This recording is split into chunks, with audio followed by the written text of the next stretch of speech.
Рахмат. Спасибо. Рахмат. Кийинки сөз берилет депутат Ербай Алишер Ташбаевичке. Рахмат Сүйін Абдуллаевич. Урматтуу баяндамачы. Мына сиз жакшы кыска болсо дагы нуска кылып баяндап бердиңиз, бирок бул жерде мен сизден суроо биринчи. Өткөндө бизде кезексиз жыйын өткөзгөнбүз. Жана кезек жыйында карап бергенбиз да, силердин бир жанагы мыйзамыңардычы, долбоорун. Ошол жерде алып келгенсиңер, Конституциялык соттун окуп берейинчи сизге. Конституциялык сот Кыргыз Республикасынын кылмыш жана жаза кодексинин 160-беренесинин 1-2 бөлүктөрүн кылмыш иштери боюнча тергөөнүн жүрүшүндө алынган маалыматтар ачыкка чыгарылууга тийиш экендиги белгиленген ченемдик жоболордун Кыргыз Республикасынын Конституциясынын 23-беренесинин 2 бөлүгүнө, 32-беренесинин 2 бөлүгүнө каршы келет деп тааныган да. Эми бул жагы кандай болуп калат? Сиз болсо азыр айтып атасыз, бул жакта маалымат моундай болот дегенде, могу жерде сиз ушул алып келген мыйзамыңыз ушул конституциондук соттун өткөндөгү сиздерге чыгарып берген ченемдерине дал келеби, келбейби? Жок, берейин да. Бул мыйзам долбоору 2 беренесинде 5 бөлүгүндө көрсөтүлгөн. Бул мыйзам кароонун тартиби процесстик мыйзамдарга белгиленген жеке жана юридикалык жактардын кайрылуусуна байланыштуу келип чыккан мамилелерге колдонулбайт деп. Жана 8 беренеде маалымат жетүү укугун чектөө жөнүндө биякта дагы 2 пункт бар. Маалыматка жетүүнү чектөө төмөнкү шарттарды сактоо менен мыйзамга ылайык жүзүгө ашырылат. Бул 3 бөлүк жетүүнүн чектөө төмөнкүдөй маалыматка карата белгиленет. Жок, мен сизди түшүнүп атам. Урматтуу туура, эми баяндамачы, сизчи бул жерден айтып атасыз. Сиз могу Конституциялык соттун чечими менен таанышкансызбы, таанышкансыз эмессизби? Жок, катышканым жок. Анда эмне деп атасыз? Ал жерде совсем башка нерселер жазылган. Жок, там про тайну следствия же говорится в том решении. Тайна следствия, ошол жерден информация, маалыматтарды кантип бериш керек, бербеш керек. А бул жарыңерде дал келбей атпайбы силердики мененчи? Нет, бул жерде же написано. Же болсо дагы эле Конституциялык соттун чечимин алып келиш керек башкалар боюнча. Конституциялык соттун чечими обсуждение болбойт. Ошон үчүн биз керексиз жыйында карап бергенбиз. Могу жерде силер бүт баарын жазып эле шаблонный эле вариант жазып келсиңер.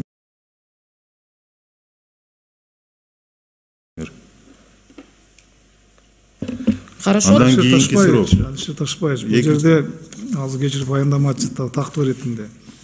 Бул жерде сөз болуп атат, жарандардын сөз пикир, информация бериши боюнча. Алишер Ташбаевич айтып кетти, камтып кылмыш козголгон учурдагы нерсени айтып кетти. Бул эки башкасы. Туура жооп бериңиз. Сиз мыйзам долбоору боюнча бул жерде жарандардын сөздөрү, пикири, информациясы, коррупцияга каршы мисалы маалымат бериши, туурабы? Мына караңыздар, мына жерде эмне деген?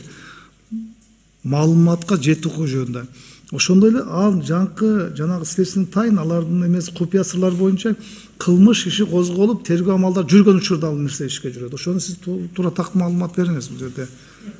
Я вот про это как раз таки и говорю, что данный закон, он не распространяется на действия, которые при процессуальном законодательстве, при уголовно-процессуальном...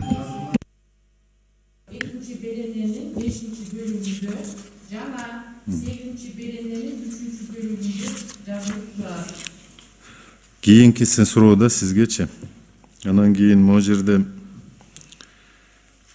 мен жана таап албадым да, бул боюнча маалымат коопсуздугу кимге жүктөлгөн? Кайсыл жери жазылган ошол? Жок, жобосу эмес, сиз бул жакта мыйзамды алып келип атасыз. Жок, бул жерде маалымат коопсуздук жөнүндө эчтеке жок, эч нерсе. Бул маалыматка жетүү жөнүндө мыйзам. Жок, ушул жерде бүт бардыгын жана укугу жөнүндө баары жазылып атат, бирок маалымат коопсуздугу жазып кетиш керек эле да, булар көрсөтүп. Жазып кетиш керек эле да, буну кимдер кылышат? Бунуңар жок болуп атпайбы? Бирок кепилдик алыш керек да. Андан кийинкиси. 26-берене, азыр беренелер менен да, 26-беренени ачсаңыз сиз. О жерде 2 пунктун карасаңыз, ушул жерде көрдүңүзбү, эң аягында жазылып турат да, мындай маалыматтар инисалдар, лицердик же санариптик белгилер менен алмаштырылат дейт. Эми түшүндүрүп берсеңиз. Инсал деген түшүндү, аты жөнүн жана кыска кылып койгон. Литер деген эмне? Литер кандай бул? Например, гражданин Н, гражданин там Эй дегендер. Ал каерде жазылган? Мисалы биз жарандар түшүнбөйбүз да. Ал это стандарт, как написано, и мындай Иштетип койсоз, биз угайлычы, кайсыл жерден алсак болот литерлерди? Бул, мен ойлойм, бул инструкция по делопроизводства да бар андай. 365-чи токтомдо мындай жок да эч нерсечи. А делопроизводство боюнча дагы, башка боюнча дагы. Ал бул башка. Сиз жазып келип атасыз. Литер деген эмне бул? Түшүндүрүп бериңизчи. Мыйзам долбоор, инициатор сиздер. Литера бул буква. Негизи бул буквенное обозначение деген. Гражданин, когда не хотим назвать его имя, мы можем сказать гражданин Н. Это называется литерное обозначение. Аны каерден алабыз? Перечень. Андай перечень жок, просто вот биз китептерден окуп эле жүрдүк го, там город Н, мындай математикадан болгондо деле с города Н выдвинулся гражданин там в сторону города Д дегенде. Ушуну жөн эле могу литер деген сөзүн кошпой цифровое обозначение кылып койсо болбойт. Мына жазып атат, цифровое обозначениеңиздер анда эмне? Цифровое обозначение бул цифралар эле 1, 2, 3 деген. То есть бул эмнеси? Мисалы кандай кылып түшүнөбүз эми? Ар бир 7 миллион калктыга биз цифровой обозначение өркүтөбүзбү? 1, 2. Жок, бул же здесь конкретно говорится в тех случаях, когда в судебных актах, где есть приговор суда, для того, чтобы этих людей имена не разглашать, используются вот такие вот буквенные обозначения. Судебный жана органдар цифровые. судебный актыларды өрө турган болсо, анда буну перечени кайсыл деди? Кайсы судебный? Ар кимдин сөзү эн болсо экинчи жакта да эн болуп калып, мисалы райондуку эн деп койду, Жок, шаардыкы да эн деп койду, областтыкы да эн деп койсо эмне? Үчөөсү 3 башка жаран болуп калса эмне болот? Ал решение же Маалымат по каража одному- булактарына кетип калса, эн деп туруп эле баардыгы кетип калса. Но там же решение конкретно же идет по конкретному делу, это Жок, же сиз все дела, буквенный обозначение номера силерде ошол бир жерде регистрируются. уксаңыз сиз.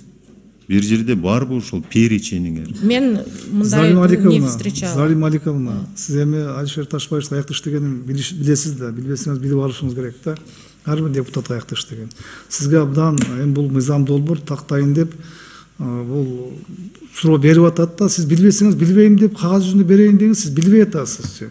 Бул жерде бир канча кызматкерлер ушу биз иштегенбиз, литердин дела деген эмне экенин билебиз. Ошон үчүн сиз өзүңүз дагы адашпаңыз, же сиз жакшы өзүңүздүн ой пикириңизди жакшы жеткире албай атасыз да. Ошону сиз ушу бул суроосуна кагаз жүзүндө тактап жооп берип коюңуз. Хорошо. Убакыт алып атасыз. Эми бул Алишер Ташбаевич иштеген да, билесиз, бул кайсы кызматта экенин эми аны айтпай да коеюн. Ошон үчүн сиз өзүңүз да кыйнабаңыз, бизди да кыйнабаңыз. Эми мен утур эле сизге подсказ кылсам, депутаттар да капа болот эми. Ошон үчүн мыйзам долбоорун сиздер бекитип атасыздар, сиздер жактап атасыздар.